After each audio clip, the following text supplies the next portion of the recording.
Okay, hello everyone. My name is Muhammad Hadian.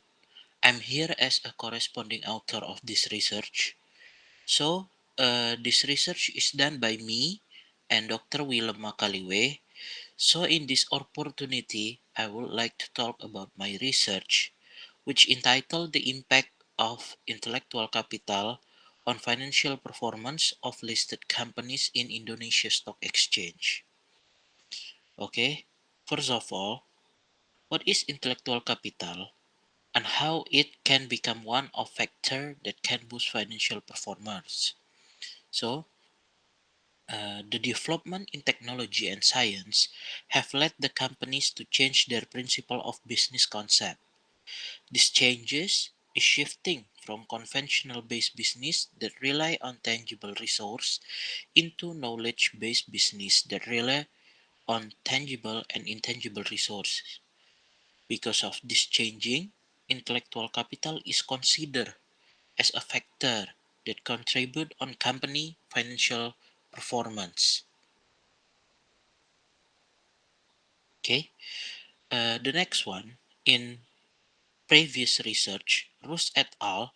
Showed that several companies such as General Electric, Coca-Cola, Exxon, Microsoft, and Intel that already based on science, technology, and innovation tend to have much higher market value than their asset value.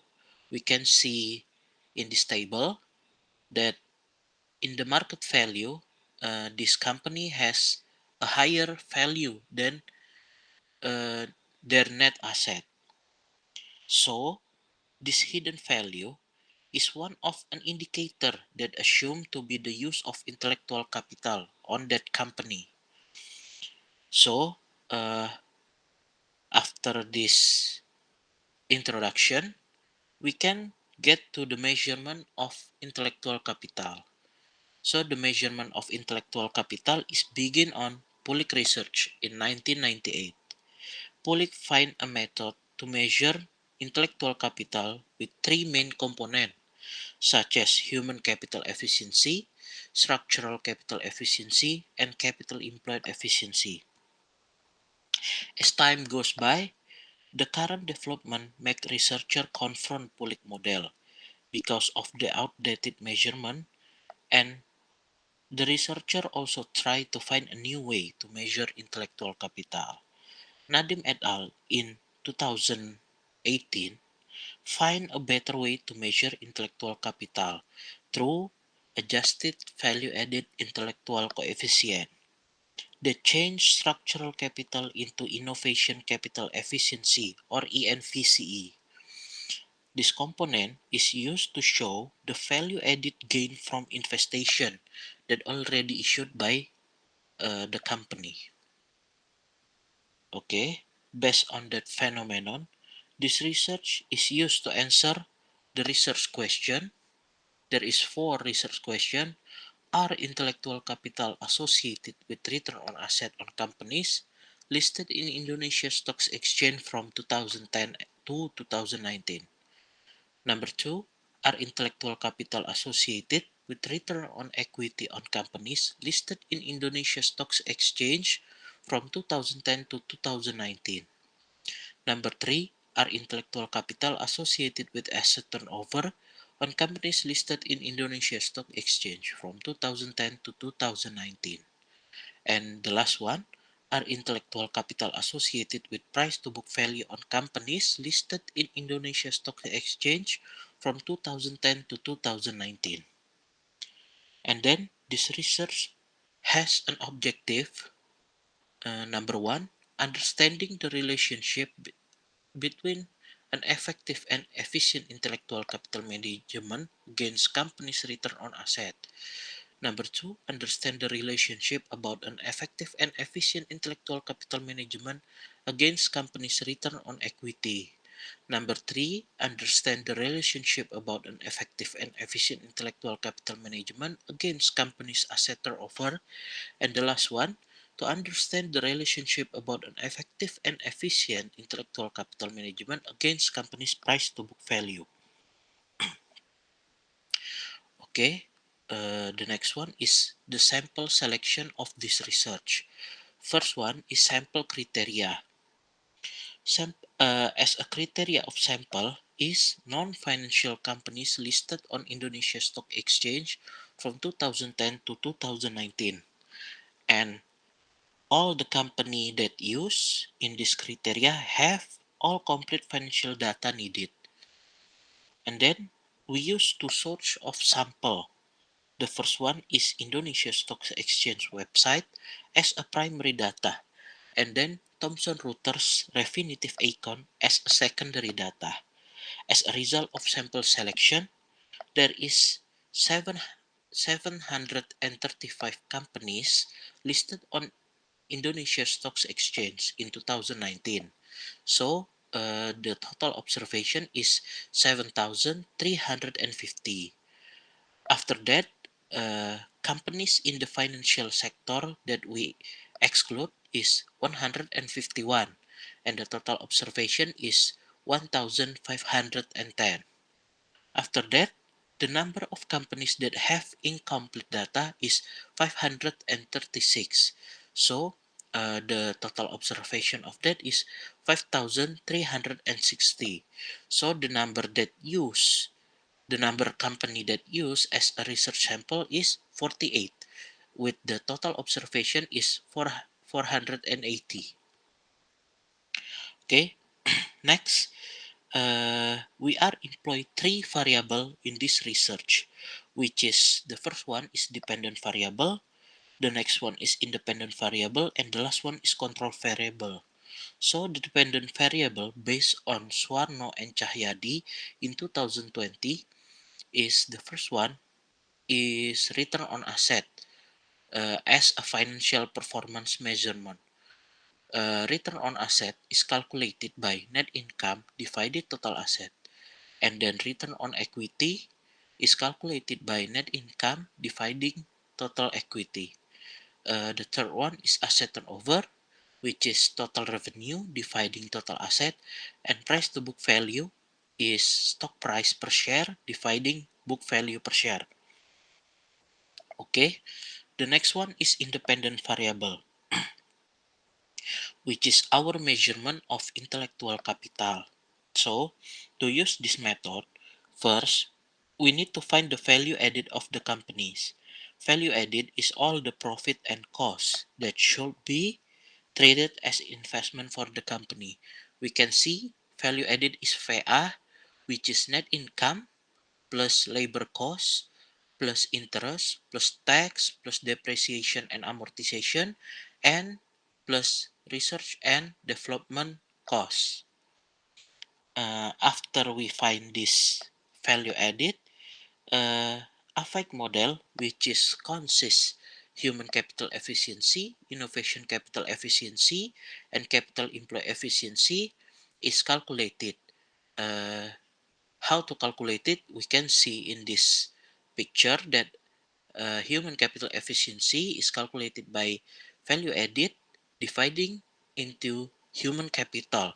Human capital is measured by labor cost, and then ENVCE is value added divided by innovation capital. Innovation capital is measured by research and development, and the last one is capital employed. Value added divided by capital employed. Capital employed is measured by total book value of asset. And then after dependent and independent variable, we also use control variable to influence the outcomes. We use three control variable such as leverage, firm size, and firm age. Leverage is calculated by total debt dividing by total asset, and firm size is calculated by natural log of total asset, and firm age is calculated by firm age. This calculate is by Swarno and Cahyadi. And then the next one, we get the research model, which is uh, four independent variable, four dependent variable we use. This research model is by Nadim et al.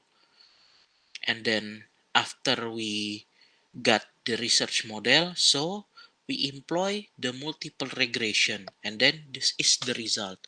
We can see in research model 1 as dependent variable as ROA, the AFAIC has a coefficient of 0.00003, and then this result is positive significant, and then ROA to H is negative significant, and then we can see leverage in ROA has a positive significant result, and then size has non-significant result. And then in ROA we can see all the independent variable and control variable has non-significant result. As research model 3, in asset turnover, we can see that AVAIC or adjusted value added intellectual coefficient has a positive significant result in ATO or asset turnover. And then we can see H leverage size also has a significant result but negative to asset turnover. And then the last one is price to book value.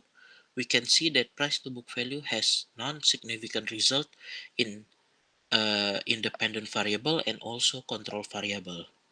So, as a discussion, we can see that ROA has a positive significant result, which is this study empirically proves that structural capital in the form of innovation generates higher profitability as suggested by the organizational and innovation theories.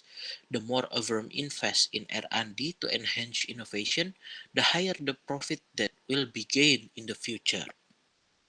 And then the next one is return on equity. The study fails to prove that innovation capital management will produce more wealth for capital owners. The lack of research and development investment in the Indonesian company might be one of the reasons. And then the next one is ATO or asset turnover. Asset turnover has a significant result, positive significant result into intellectual capital. This provides an empirical evidence that the Indonesia company have a good capital management to generate revenue. The results support several studies of the previous scholars. Uh, this is demonstrating that the higher intellectual capital, the higher the asset turnover gained by the firm. And then into the last dependent variable, which is price to book value, the study confirmed that higher intellectual capital management has no effect on price to book value of company. A possible explanation for this result may be that there should be other factors affecting price to book value, like speculation and external and economic factors that are not under control. So, after we get that limitation, after we get the discussion, this is the limitation and future research of this research. Innovation capital is hard to collect the ENVC or innovation capital data measured by R&D cost because there is only a few company report R&D cost. The future study need to find new proxy for innovation capital. And then for human capital is measured only by training and salary costs. The future study need to find the new proxy to measure human capital. And the last one is capital employed. Capital employed is measured only by dividing value added with total asset.